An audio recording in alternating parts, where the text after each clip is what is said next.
let's say now once the application is live, you as a general accountant or an accountant within the finance department is supposed to pass certain journal entries. In order to do that, I will navigate to my general accounting work area, and within journal accounting work area, I would press on the journals. The journals link is going to give me an access to a work area where I can do all the tasks related to journals. For example, if I look at the task list, I can look at manage journals, create journals. I even have an option to create journals in a spreadsheet. Similarly, I can create allocations, which is again a very essential process for the accountants, where they might need to allocate an amount from a specific cost center to other cost centers. So there might be a lot of bases to do that. So everything is possible over here. But as an end user, what basis am I going to define and other things? That's something I will just make an entry. As an end user, what basis I have to enter, okay, or what are the values for those bases? That's going to be my job as an end user or a business user. But what is the formula which has been implemented in the background? That is something, a job of a consultant. As an end user, I do not do the job of writing that formula. That's done by the consultant. And once that formula has been tested, I can use I as an end user can use it multiple times to generate the allocation journals. Okay, for example, let me show you if I have to pass a journal entry, how I would do that. I would click on create journal.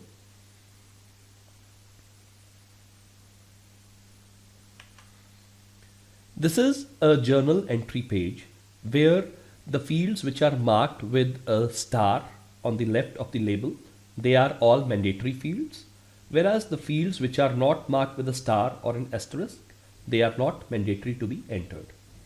So I am going to select my ledger or my GL, which is Emicon primary ledger. I'm going to give an accounting date. I'm going to select over here an category of adjustments, for example. And over here, I am going to enter the account. In systems like Tally, you just are bothered for entering an account head, like am I doing a stationery expense journal, or am I doing a sales journal, or whatever. But here you would see I typically enter the entire combination or descriptive fields or attributes which I want to capture while making this journal. Okay. And these attributes or different segments are going to be used later on for reporting purpose.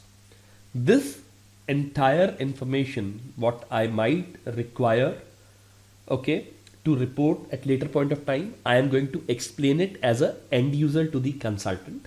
The consultant is going to configure something called as a chart of accounts for me, and then I would be able to enter. Okay, so let me just enter a value like let's say 001 represents my company.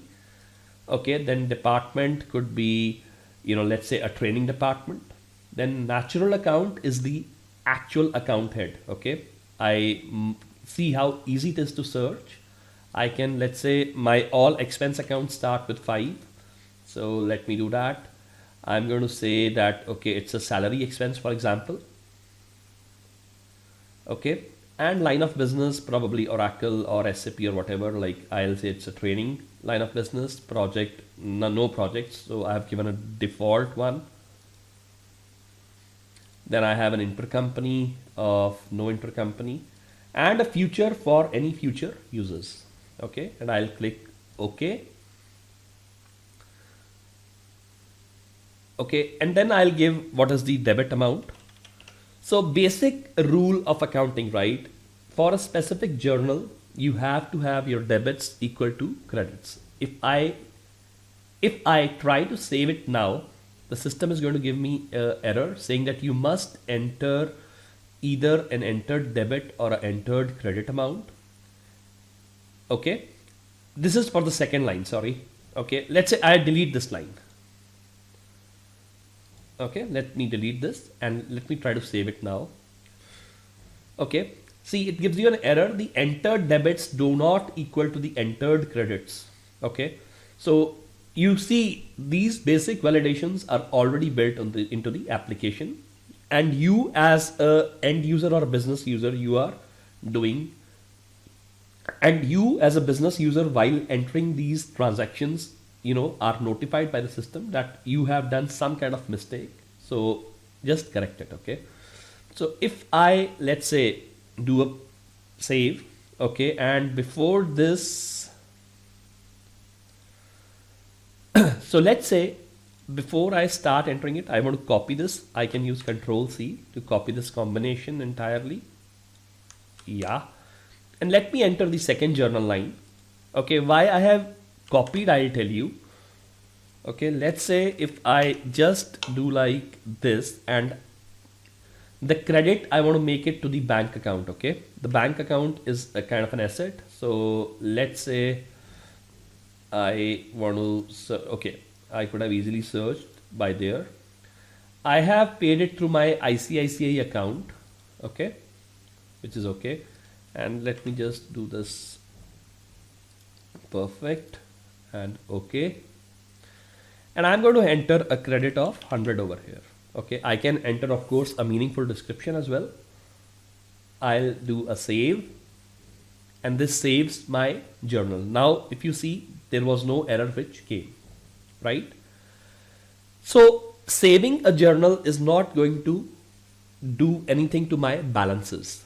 In order to update my account balances, I need to do a posting process, which I can do by clicking on post over here. The ultimate impact of entering these transactions and posting it is that I can see the impact on my balance sheet or income statement wherever it is applicable, right? So in case I want to look at the balance sheet, okay, the balance sheet again is something specific to each organization. You might have different groupings of accounts and everything, right? So those different groupings of accounts are known to you as a end user or a business user. But how that grouping is going to be maintained within the new software or the new application is the job which is going to be done by the consultant. Okay, so as an end user, if I want to look at, okay, or as a business user, I can look at, or I can run the balance sheet report which the consultant has configured for me. If I go to others, there is a financial reporting center, which is a centralized place to run all your reports. And you can see there is a EMI balance sheet or the Emicon balance sheet report which we have built. We, in the sense, the consultant has built and has made it available for me as a user who has the required privilege to run this report. Please note, not all business users or end users can run this report and have access to it. Only a specific set of users who are entitled to do that, they are going to have the access. How easy it is to run as an end user, I just click on it, right? I didn't have to do any kind of juggling on an Excel sheet or nothing. I just need to enter the accounting period for which I want to run, let's say Jan 22, and click on OK. And you can see on your screen, there is a data which is appearing. Okay. See, there is total assets of this much, total equity. There is a net income of 240,000 and net total equity, which comes as 760,000, right? So ultimately your total value, right? It all becomes as 760,000. Okay. See, this is, and in case you want to share it to somebody, you always have an option to export it to an Excel. I do all these jobs as a end user, right? But what has gone behind in creating this report for me, that's a job of a consultant.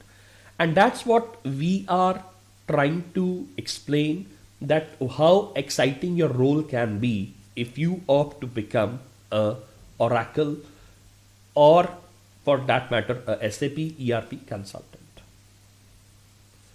Okay, if I show you the screen which typically is accessible to the consultant to make this kind of a report, you'll be, you know, you'll be surprised to see that how easy it is to use, but it's not accessible for the end users to make any kind of changes. Okay, let me just show you that. Let me click on done. Let's go on to the tasks and open the workspace for financial projects.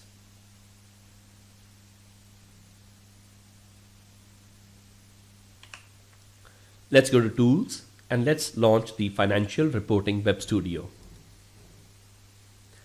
This is the tool which helps a consultant to make these reports like financial statements, your balance sheet, your consolidated income statement, and so on. And this is not the only thing which a consultant does. Consultant does everything which goes in the background, which enables a business user to perform their daily activities. So it's your choice actually. Do you want to become a end user or a recipient of the services, or you want to become a consultant who wants to provide those services? Okay, if I navigate further, I can go to shared or probably my folder, my personal folder. I go to financial statements, and this is where my balance sheet looks like. Okay, I've just clicked on it so that it loads as a consultant how it looks like. If I click on the grid, this is, you can see over here, and I can make changes to it as much as I want. Okay, there are formulas which I have written. There are the account balances which are being retrieved automatically from the application. And there are, of course, the labels which I have given. Okay, I have designed this report as a consultant. I can proudly say that. Okay. I hope this clarifies you the difference of what you do as an end user or a business user and a consultant. Signing off. This is Radhesh from Emicon.